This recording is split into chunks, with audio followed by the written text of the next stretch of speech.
দেলা Fuente তিনি কিন্তু চিন্তায় পড়ে গেছেন, কারণ ফার্মিন লোপেজ তাকে নাকি ওয়ার্ল্ড কাপে পাওয়া যাবে না, পুরো ওয়ার্ল্ড কাপটাই তিনি মিস করবেন। এবং একই সাথে লামিন ইয়ামাল তিনিও নাকি প্রথম ম্যাচটা মিস করতে যাচ্ছেন বিশ্বকাপে। নিকো উইলিয়ামসকে নিয়ে ইনজুরির সংখ্যা এখনো রয়ে গেছে, যদিও তিনি জুনের প্রথম সপ্তাহে তার স্কোয়াডে বা অনুশীলনে ফিরবেন বলে ধারণা করা হচ্ছে। একই সাথে তো সেইখানে রড্রির ইনজুরিও একটা বড় কনসার্নের জায়গা। শরীফুল হক, এই যে স্পেন বিশ্বকাপের একটা ফেভারিট এবং একই সাথে ইউরো চ্যাম্পিয়ন, তাদের কাছে সুযোগ রয়েছে ইউরো আর ওয়ার্ল্ড কাপ একসাথে জিতে নেয়ার। সেই স্পেন শেষ সময়ে এসে ইনজুরিতে একটা বড় কনসার্নের জায়গা তাদের হয়ে যাচ্ছে কিনা। Which is the world-class cable brand? Walton Cables, নিরাপদ আগামী সংযোগ। মূলত এখন আর রিয়াল মাদ্রিদ বার্সেলোনা নির্ভর টিম না। দেলা ফুয়েন্তে এমন ভাবেই দলটাকে সাজাতে পেরেছেন যে যেখানে মাঝখানে বেশ কিছু ফ্রেন্ডলিতে লামিন ইয়ামাল খেলেন নাই, সেটার মানে ইম্প্যাক্টটা অতটাও বোঝা যায় না। কিন্তু ইন্টারন্যাশনাল ফ্রেন্ডলি, নেশনস লিগ এবং world cup is a different ball game. Given saying that যে ওয়ার্ল্ড কাপে যে গ্রুপে এখন স্পেন রয়েছে, সেখানে লামিন ইয়ামাল ধরা হচ্ছে প্রথম ম্যাচটা এবং সর্বোচ্চ দ্বিতীয় ম্যাচটা নাও খেলতে পারেন। সেক্ষেত্রে স্পেনের গ্রুপে আছে উজবেকিস্তান, আপনার উরুগুয়ে, সৌদি আরব এবং কাবো ভের্দে। প্রথম ম্যাচটি উরুগুয়ের সঙ্গে, that is the most high voltage match in the group stage স্পেনের জন্য। কিন্তু স্পেনে এখন শেষ পর্যন্ত ওই ধরনের ব্যাকআপ অপশনস রয়েছে যারা অন্তত স্পেনকে গ্রুপ পর্বে পার করে দিতে পারে। আমি একটু ফেরমিন লোপেজকে নিয়ে কথা বলতে চাই, কারণ দ্যাট ইজ ভেরি সিগনিফিকেন্ট।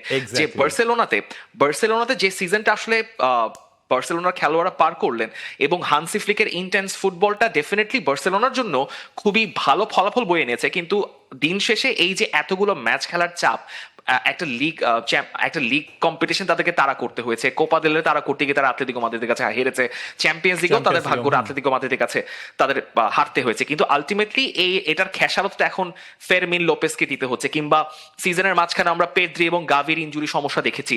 আপাতত পেদ্রি তিনি সুস্থ আছেন, এটা স্পেনের জন্য সবচেয়ে বড় ভরসার নাম। কিন্তু লামিন ইয়ামালকে অন্তত প্রথম দুইটা ম্যাচ না পাওয়াটা একদিক থেকে স্বস্তি, যে অন্তত লামিন ইয়ামালকে আপনি পরের স্টেজের জন্য পাচ্ছেন যখন আসল মানে গুরুত্বপূর্ণ পরীক্ষাগুলো শুরু হয়ে যাবে। তবে ফেরমিন লোপেজকে প্রথম হাফে না পাওয়াটা মনে হয় স্পেনের জন্য একটা বিগ লস, কারণ এবং যেইভাবে আসলে ফার্মিন লোপেজ তিনি সিজনটা কন্টিনিউ করছিল, আপনি দেখেন যে 30 তার গোল প্লাস হচ্ছে গিয়ে অ্যাসিস্ট ছিল, সবকিছু মিলিয়ে 13-17 এই ধরনের ইকুয়েশন ছিল। দানি অলমোর থেকেও হানসি ফ্লিক বেশি প্রায়োরিটাইজ কিন্তু করছিলেন সেখানে ফার্মিন লোপেজকে। মনেও হচ্ছিল যে দেলা ফুয়েন্তেও এই জায়গায় একই কাজটা করবেন, যেখানে ইউরোতে খুব বেশি গেম টাইম কিন্তু পান নাই সেখানে ফার্মিন লোপেজ। কিন্তু এই যে লাস্ট সিজনটা শেষ করলো, এরপর তো ফার্স্ট চয়েস হিসেবে সেখানে ফার্মিন লোপেজেরই থাকার কথা। তো ওই জায়গায় আসলে রিপ্লেসমেন্ট গুলো এখন দেলা ফুয়েন্তের মাথায় কি আসবে? খুবই স্বাভাবিকভাবেই আপনি এখন দানি ওলমোকে খেলাবেন সেই জায়গায়। আপনার সামনে যদি মিকেল ওয়াসাবাল খেলেন, আপনার রাইট ফ্ল্যাঙ্কে এখন একজনকে খেলাতে হতে পারে। সেক্ষেত্রে আমরা শুনছি হয়তো পাবলো ফর্নালসের নামটা ইনক্লুডেড হবে, কিন্তু পাবলো ফর্নালস আর লামিন ইয়ামাল তো এক নন ডেফিনেটলি। আর নিকো উইলিয়ামসের ইনজুরি সমস্যা ছিল, তিনি রেগুলার গেম টাইম পাননি অ্যাথলেটিক বিলবাওতে। তাকে লেফট উইংয়ে ইন্টিগ্রেট করলে হয়তো দেলা ফুয়েন্তেকে একটু ডিফারেন্ট অ্যাপ্রোচে ভাবতে হতে পারে। তিনি হয়তো এখন 3-ম্যান মিডফিল্ড খেলাতে পারেন। জুবিমেন্দি, নিকো উইলিয়ামস তো আছেন হচ্ছে আপনার লেফট উইংয়ে, অন্যদিকে হচ্ছে আপনার পেড্রি এবং গাভিকে যদি তিনি খেলান সেক্ষেত্রে তো আসলে আছে, ফাবিয়ান রুইজও আছেন। এই যে বড় একটা নাম আমি মিস করেছিলাম, ফাবিয়ান রুইজও আছেন।